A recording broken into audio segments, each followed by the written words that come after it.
The following video shows how the Draw Catenary tool of InnerSoft CAD works. First, we select the definition mode of the catenary.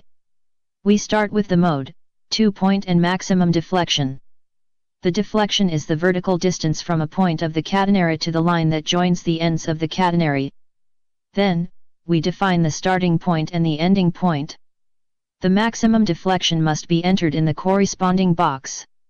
In AutoCAD, the catenary is drawn with a SP-line, 3D polyline or polyline with arcs, according to the user's choice. In addition, the initial point, the end point, the vertex, and the natural axis of the catenary are drawn. The app also draws the line joining the ends of the catenary and the vertical segment where the maximum deflection is. Once the catenary has been drawn, the following information is sent to the AutoCAD command line: length, parameter, and equation of the catenary with respect to its natural axis, coordinates of the vertex, global coordinates of the origin, components of the tension vector at the ends, angles at the ends, maximum deflection, and x global coordinate where maximum deflection is.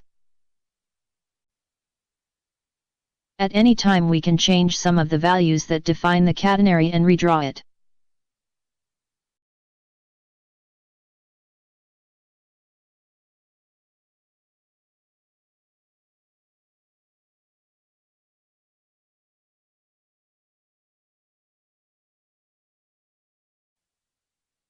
On this occasion, we define the catenary by 2 points, and the sag at the left.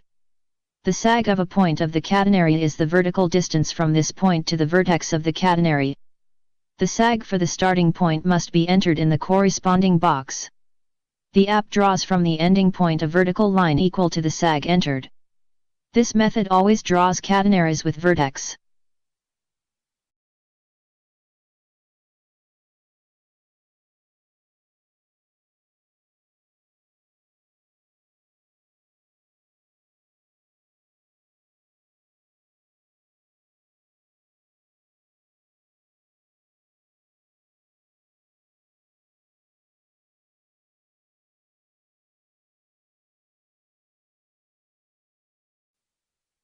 Finally, we define the catenary by the method, vertex is the lowest point.